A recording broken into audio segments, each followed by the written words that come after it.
વધારો 1 લીટર પેટ્રોલનો જૂનો ભાવ જે 94.31 રૂપિયા હતો તે ભાવ વધારા બાદ નવો ભાવ હવે 97.29 રૂપિયા થયો છે। આજે ડીઝલના પ્રતિ લીટરના ભાવમાં 3.09 રૂપિયાનો વધારો થયો છે। ડીઝલના જૂના ભાવ એ 89.99 રૂપિયા હતા જે હવે 3.8 રૂપિયા થયા છે। વાહન ચાલકોએ ભાવ વધારા સામે પોતાની વ્યથા ઠાલવી। तकलीफ तो मध्यम वर्ग वाला ने छे जी बराबर ये तकलीफ तो छे पेट्रोल ना डीजल ना વધારે હોય તો તકલીફ તો છે જ। હા વાહન ઈમે શું છે કે વાહન હલાવે એ કાયમી જીને જોતો હોય એ જો છે જ। માણસોને બહુ અત્યારે મોંઘવારી એક તો એક બાજુ હોય અને અત્યારે પાછો આનો માર પડી રહ્યો છે એટલે માણસોને બહુ તકલીફ પડશે। અત્યારે બધોય ભાવમાં બહુ વધારો છે। પેટ્રોલના ભાવ અત્યારે 3.5 રૂપિયા વધી ગયા, ડીઝલના ભાવે વધી ગયા। હવે મધ્યમ વર્ગ આમાં ક્યાં જશે? બરાબર, અમારે શું કરવાનું? સરકાર હવે જોવે ને સામું મધ્યમ વર્ગની સામે તો સારું છે। લોકોને સર પહેલી વસ્તુ તો એ છે ભાવ સાંભળીને અત્યારે તો એ લાઈનો લાગી જ છે। એ હજી લોકોને એવું જ થાય છે કે હજી ભાવ વધશે એવું માનવામાં આવે છે।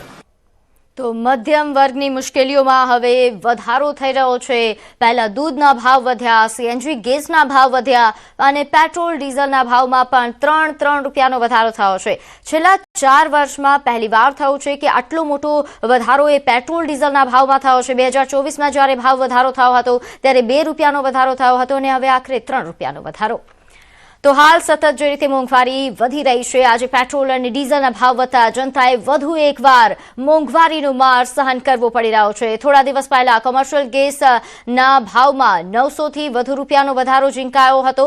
હવે 2 દિવસ પહેલા અમૂલ દૂધના ભાવમાં પ્રતિ લીટર 2 રૂપિયાનો વધારો થયો અને આજે પેટ્રોલ ડીઝલના ભાવ વધતા જનતા પર ફરી એકવાર મોંઘવારીનો બોજ નાખવામાં આવ્યો છે। તો સોનાના ભાવમાં પણ સતત વધારો થઈ રહ્યો છે, જેના કારણે સામાન્ય જનતા માટે સોનું ખરીદવું એ સપનું બની ગયું છે।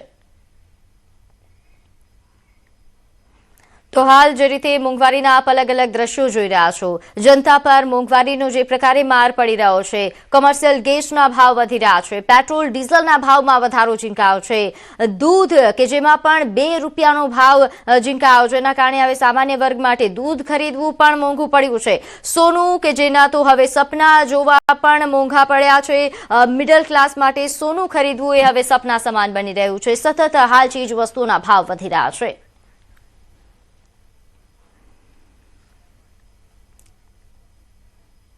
આગળ વાત કરીએ, ઘઉંની ટેકાના ભાવે ખરીદીની સમય મર્યાદા વધારી દેવાઈ છે। ખરીદીની સમય મર્યાદામાં 1 માસનો વધારો ઝીંકાયો છે। નોંધે છે કે 15 જૂન સુધી ખરીદી કરવાનો નિર્ણય સરકારે કર્યો છે।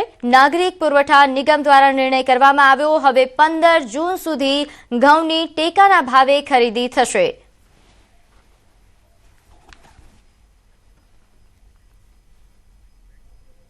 આગળ વાત કરીએ, નીટની પરીક્ષાની નવી તારીખ જાહેર થઈ ચૂકી છે। 21 જૂને યોજાશે નવી પરીક્ષા। જે અગાઉ નીટની પરીક્ષા રદ થઈ હતી તે હવે 21 જૂનના રોજ આ પરીક્ષા યોજાવા જઈ રહી છે। નીટની પરીક્ષાની નવી તારીખ જાહેર થઈ 21 જૂનના રોજ હવે નીટની પરીક્ષા યોજાશે। અગાઉ નીટની પરીક્ષા રદ થઈ હતી।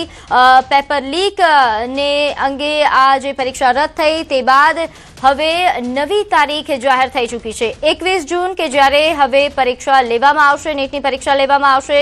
નીટની તૈયારી કરતા પરીક્ષાર્થીઓ એ હાલ જે ખૂબ જ મુશ્કેલીમાં હતા, તારીખ અંગે તો નવી તારીખ જાહેર થઈ ચૂકી છે।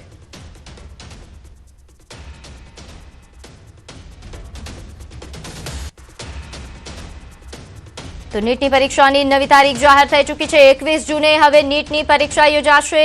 21 જૂનના રોજ પરીક્ષા નીટની યોજાવા જઈ રહી છે। અગાઉ નીટની પરીક્ષા રદ થઈ હતી, પેપર લીક બાદ પરીક્ષા રદ કરવામાં આવી અને હવે નીટની પરીક્ષાની જે તારીખ છે તે નવી તારીખ જાહેર થઈ છે। 21 જૂનના રોજ હવે નીટની પરીક્ષા યોજાશે। નોંધે છે કે નીટની પરીક્ષા રદ થતાં ખૂબ જ વિરોધ થયો હતો અને નવી તારીખ જે જાહેર થાય તેને લઈને પણ વિદ્યાર્થીઓમાં અવઢવ હતો કે ક્યારે યોજાશે। તો આખરે 21 જૂનના રોજ આ